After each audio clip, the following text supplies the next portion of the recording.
18 ans plus tard, soit 6 x 3, 18, 6, 6, 6, se tint une autre réunion d'importance au Canada. Le groupe des 666 se réunit encore une fois à Toronto à la fin de juin 1985. Mais cette fois-ci afin de finaliser les dernières étapes devant déboucher et sur la chute des nations et sur la prise du pouvoir international par les Nations Unies.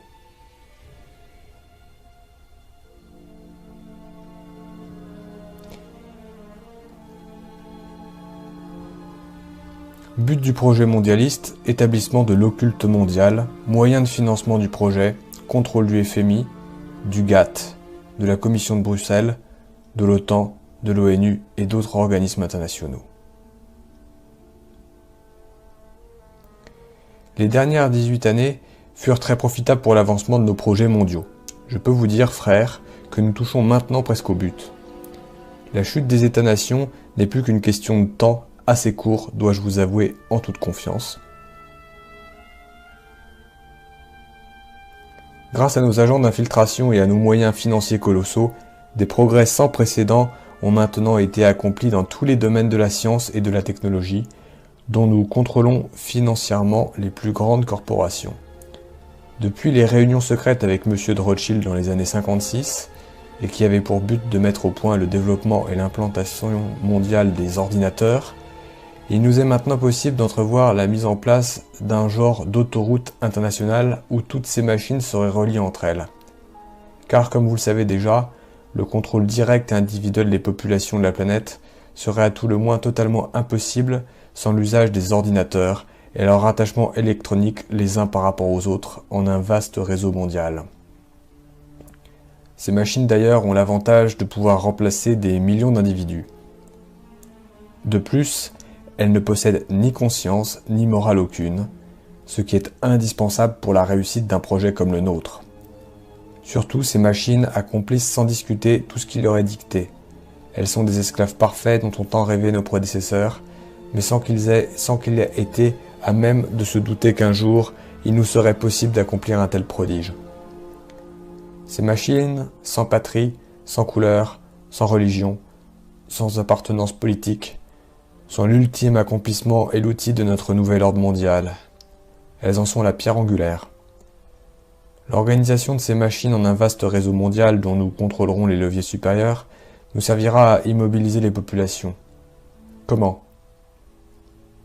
Comme vous le savez, la structure de base de notre nouvel ordre mondial est composée dans son essence d'une multitude de réseaux divers, couvrant chacun toutes les sphères de l'activité humaine sur toute l'étendue de la planète. Jusqu'à ce jour, tous ces réseaux étaient liés entre eux par une base idéologique commune, celle de l'homme, comme étant le centre et l'ultime accomplissement de l'univers.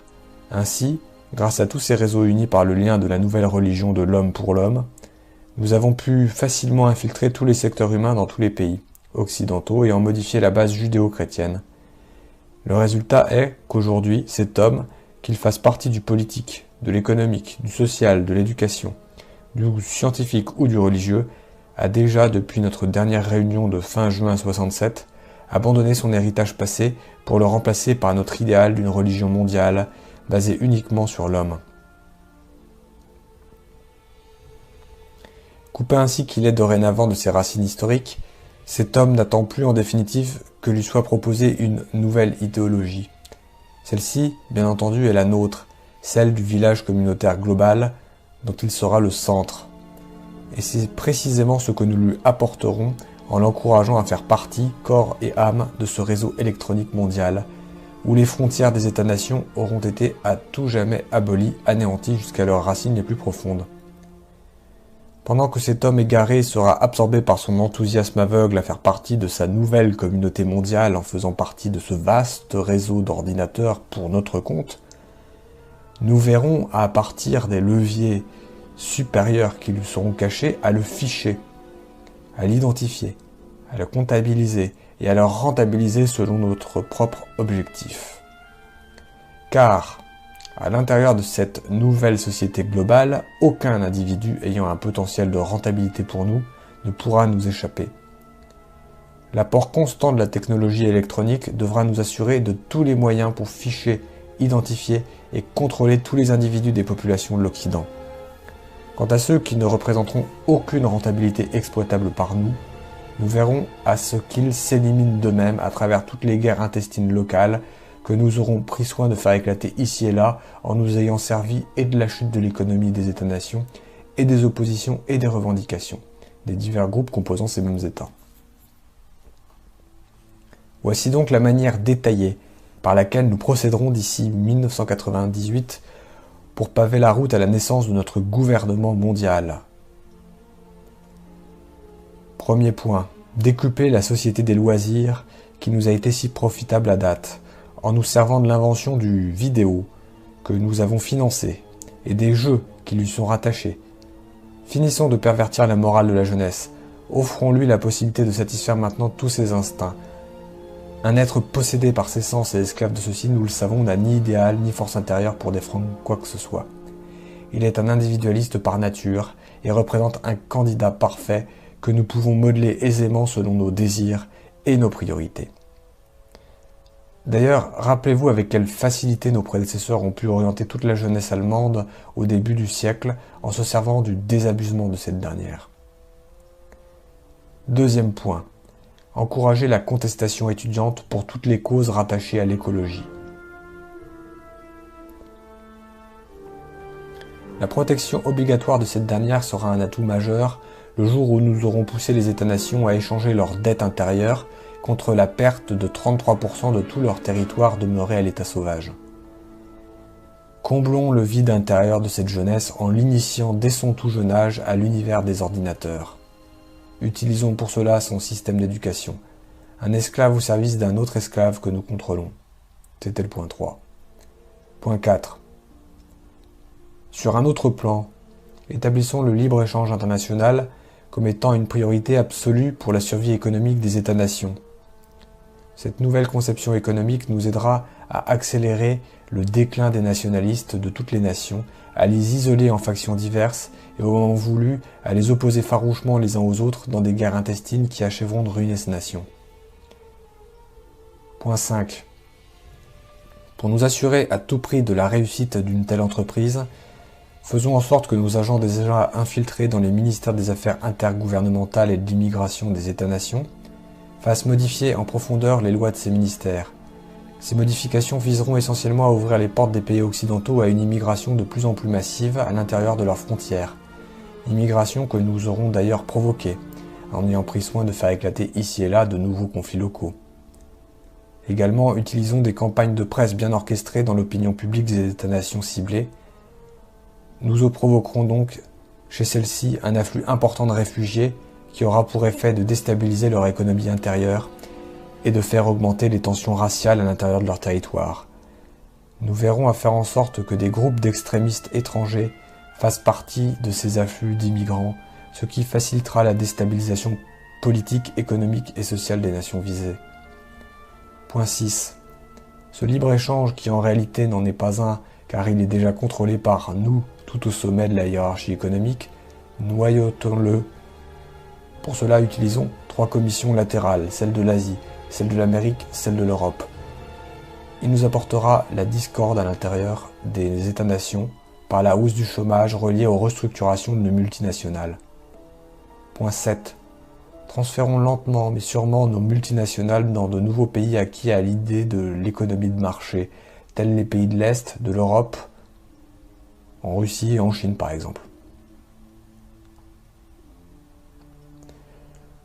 Nous nous fichons bien pour l'instant si leur population représente ou non un vaste bassin de nouveaux consommateurs.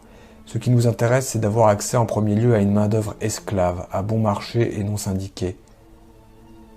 Main-d'œuvre que nous offrent ces pays et ceux du tiers-monde.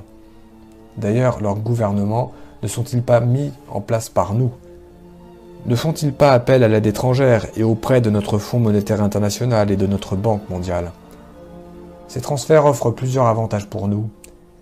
Ils contribuent à entretenir ces nouvelles populations dans l'illusion d'une libération économique, d'une liberté politique, alors qu'en réalité nous les dominerons par l'appétit du gain et un endettement dont ils ne pourront jamais s'acquitter. Quant Quant aux populations occidentales, elles seront entretenues dans le rêve du bien-être économique, car les produits importés de ces pays ne subiront aucune hausse de prix. Par contre, sans qu'elles s'en aperçoivent au début, de plus en plus d'industries seront obligées de fermer leurs portes à cause des transferts que nous aurons effectués hors des pays occidentaux. Ces fermetures augmenteront le chômage et apporteront des pertes importantes de revenus pour les États-nations. Point 8. Ainsi, nous mettrons sur pied une économie globale, à l'échelle mondiale, qui échappera totalement au contrôle des États-nations. Cette nouvelle économie sera au-dessus de tout. Aucune pression politique ou syndicale ne pourra avoir de pouvoir sur elle. Elle dictera ses propres politiques mondiales et obligera à une réorganisation politique, mais selon nos priorités à l'échelle mondiale. Point 9. Par cette économie indépendante n'ayant de loi que nos lois, nous établirons une culture de masse mondiale. Par le contrôle international de la télévision, des médias, nous instituerons une nouvelle culture. Mais nouvelle culture nivelée, uniforme pour tous, sans qu'aucune création future ne nous échappe. Les artistes futurs seront à notre image, ou bien ne pourront survivre. Fini donc ce temps où des créations culturelles indépendantes mettaient à tout moment en péril nos projets mondialistes, comme cela fut si souvent le cas dans le passé. Point 10. Par cette même économie, il nous sera alors possible de nous servir des forces militaires des États-nations, telles celles des États-Unis, dans des buts humanitaires. En réalité, ces forces nous serviront à soumettre des pays récalcitrants à notre volonté. Ainsi, les pays du tiers-monde et d'autres semblables à eux ne pourront pas être en mesure d'échapper à notre volonté de nous servir de leur population comme main-d'œuvre esclave. Point 11. Pour contrôler le marché mondial, nous devrons détourner la productivité de son but premier, c'est-à-dire libérer l'homme de sa dureté du travail. Au contraire, nous l'orienterons en fonction de la retourner contre l'homme, en asservissant ce dernier à notre système économique où il n'aura que le choix de devenir notre esclave et même un futur criminel. Point 12. Tous ces transferts à l'étranger de nos multinationales et la réorganisation mondiale de l'économie auront pour but, entre autres, de faire grimper le chômage dans les pays occidentaux. Cette situation sera d'autant plus réalisable parce qu'au départ, nous aurons privilégié l'importation massive des produits de base à l'intérieur des États-nations et du même coup, nous aurons surchargé ces États par l'emploi exagéré de leur population à la production de services qu'ils ne pourront plus payer. Ces conditions extrêmes multiplieront par millions les masses d'assistés sociaux de tout genre, d'illettrés, de sans-abri. Point 13. Par des pertes de millions d'emplois dans le secteur primaire, à même les évasions déguisées de capitaux étrangers hors des États-nations, il nous sera ainsi possible de mettre en danger de mort l'harmonie sociale par le spectre de la guerre civile. Point 14. Ces manipulations internationales des gouvernements et des populations des États-nations nous fourniront le prétexte d'utiliser notre FMI pour pousser les gouvernements occidentaux à mettre en place des budgets d'austérité sous le couvercle de la réduction illusoire de leur dette nationale, de la conservation hypothétique de leur cote de crédit international, de la préservation impossible de la paix sociale. Point 15. Par ces mesures budgétaires d'urgence, nous briserons ainsi le financement des États-nations pour tous leurs méga-projets qui représentent une menace directe à notre contrôle mondial de l'économie. D'ailleurs, toutes ces mesures d'austérité nous permettront de briser les volontés nationales de structures modernes dans les domaines de l'énergie, de l'agriculture, du transport et des technologies nouvelles. Point 16. Deuxième grand point, l'aurore rouge. L'aurore rouge, but du projet mondialiste, établissement de l'occulte mondial. Moyen de financement du projet, contrôle du FMI, du GATT, de la Commission de Bruxelles, de l'OTAN, de l'ONU et d'autres organismes internationaux. Première partie.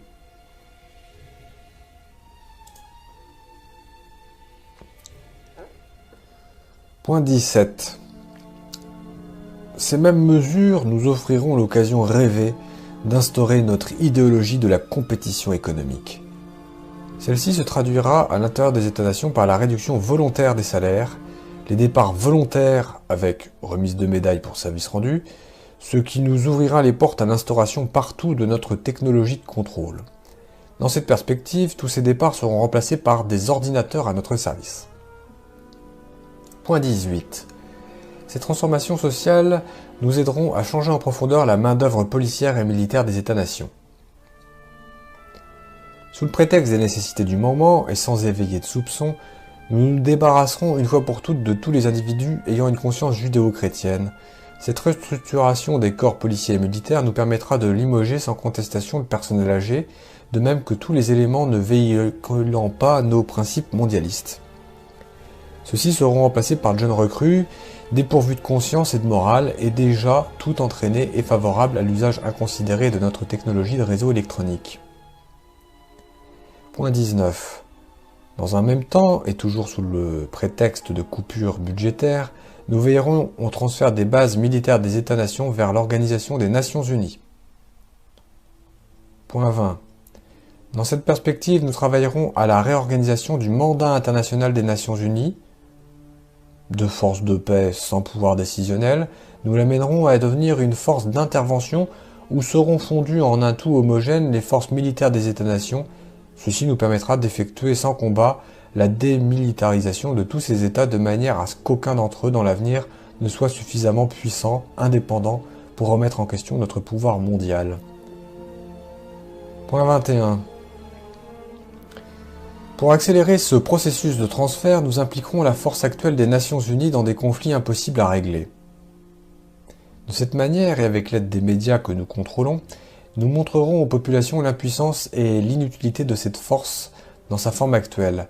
La frustration aidant, et poussée à son paroxysme au moment voulu, poussera les populations des États-nations à supplier les instances internationales de former une telle force multinationale au plus tôt afin de protéger à tout prix la paix. Point 22. L'apparition prochaine de cette volonté mondiale d'une force militaire multinationale ira de pair avec l'instauration à l'intérieur des États-nations d'une force d'intervention multijuridictionnelle. Cette combinaison des effectifs policiers et militaires, créée à même le prétexte de l'augmentation de l'instabilité politique et sociale grandissante à l'intérieur de ces États, croulant sous le fardeau des problèmes économiques, nous permettra de mieux contrôler les populations occidentales.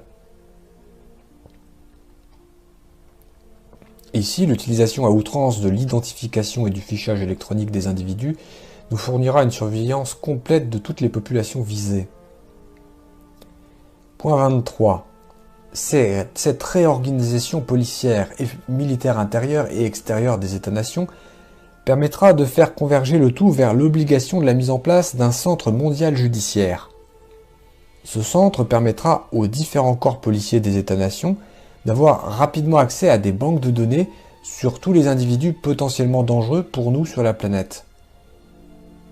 L'image d'une meilleure efficacité judiciaire et les liens de plus en plus étroits créés et entretenus avec le militaire nous aideront à mettre en valeur la nécessité d'un tribunal international doublé d'un système judiciaire mondial, l'un pour les affaires civiles, les criminels, individuels, et l'autre pour les nations.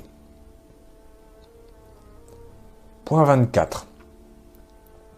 Au cours de la croissance acceptée par tous de ces nouvelles nécessités, il sera impérieux pour nous de compléter au plus tôt le contrôle mondial des armes à feu à l'intérieur des territoires des États-nations. Pour ce faire, nous accélérerons le plan Alpha, mis en œuvre au cours des années 60 par certains de nos prédécesseurs. Ce plan, à l'origine, visait deux objectifs qui sont demeurés les mêmes encore aujourd'hui. À savoir, par l'intervention de tireurs fous, créer un climat d'insécurité dans les populations pour amener à un contrôle plus serré des armes à feu. Orienter les actes de violence de manière à en faire porter la responsabilité par des extrémistes religieux ou des personnes affiliées à des allégeances religieuses de tendance traditionnelle, ou encore des personnes prétendant avoir des communications privilégiées avec Dieu. Aujourd'hui, afin d'accélérer ce contrôle des armes à feu, nous pourrons utiliser la chute des conditions économiques des États-nations, qui entraînera avec elle une déstabilisation complète du social, donc l'augmentation de la violence. Je n'ai pas besoin de vous rappeler, ni de vous démontrer, frères, les fondements de ce contrôle des armes à feu. Sans celui-ci, il deviendrait presque impossible pour nous de mettre à genoux les populations des États visés. Rappelez-vous avec quel succès nos prédécesseurs ont pu contrôler l'Allemagne de 1930 avec les nouvelles lois mises en application à l'époque. Lois d'ailleurs sur lesquelles sont fondées les lois actuelles des États-nations pour ce même contrôle. Point 25. Les dernières étapes se rapportent à la phase oméga, phase expérimentée à partir des expérimentations effectuées au début des années 70. Cette phase oméga et ces expérimentations renferment la mise en application à l'échelle mondiale des armes électromagnétiques. Les changements de climat entraînant la destruction des récoltes, la faillite dans ces conditions des terres agricoles, la dénaturation par moyens artificiels des produits alimentaires de consommation courante, l'empoisonnement de la nature par une exploitation exagérée et inconsidérée, et l'utilisation massive de produits chimiques dans l'agriculture. Tout cela, frères, mènera à la ruine assurée des industries alimentaires des États-nations. L'avenir du contrôle des populations de ces États passe obligatoirement par le contrôle absolu par nous de la production alimentaire à l'échelle mondiale et par la prise de contrôle des principales routes alimentaires de la planète. Pour ce faire, il est nécessaire d'utiliser l'électromagnétique, entre autres, pour déstabiliser les climats des États les plus productifs sur le plan agricole. Quant à l'empoisonnement de la nature, elle sera d'autant plus accélérée que l'augmentation des populations l'y poussera sans restriction. Point 26. L'utilisation de l'électromagnétique pour provoquer des tremblements de terre dans les régions industrielles les plus importantes des États-nations contribuera à accélérer la chute économique des États les plus menaçants pour nous, de même qu'à amplifier l'obligation de la mise en place de notre nouvel ordre mondial. Point 27. Qui pourra nous soupçonner? Qui pourra se douter des moyens utilisés? Ceux qui oseront se dresser contre nous en diffusant de l'information quant à l'existence et au contenu de notre conspiration deviendront suspects aux yeux des autorités de leur nation et de leur population. Grâce à la désinformation, aux mensonges, à l'hypocrisie et à l'individualisme que nous avons créés au sein des peuples des États-nations, l'homme est devenu un ennemi pour l'homme.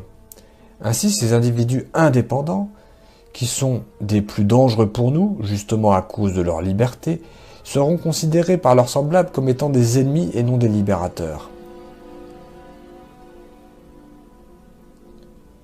L'esclavage des enfants, le pillage des richesses du tiers-monde, le chômage, la propagande pour la libération de la drogue, l'abrutissement de la jeunesse des nations, l'idéologie du respect de la liberté individuelle diffusée au sein des églises judéo-chrétiennes et à l'intérieur des États-nations, l'obscurantisme considéré comme une base de la fierté, les conflits interethniques et notre dernière réalisation, à savoir les restrictions budgétaires, tout cela nous permet enfin de voir l'accomplissement ancestral de notre rêve, celui de l'instauration de notre nouvel ordre mondial. Fin du document, fin juin 1985. En conclusion, alors, ce protocole de Toronto 666, mythe ou réalité? Ce serait comme de demander si le meilleur des mondes était lui aussi un mythe ou une réalité, même s'il s'agit d'un roman. De même pour 1984. Pourtant, son auteur a lui aussi eu accès à des documents d'époque pour le créer. Cet auteur, c'est Serge Monast. Serge Monast savait bien que la révélation, la diffusion des informations qu'il possédait, mais sous une autre forme que celle du roman, aurait éveillé chez les populations beaucoup plus de méfiance que d'acceptation.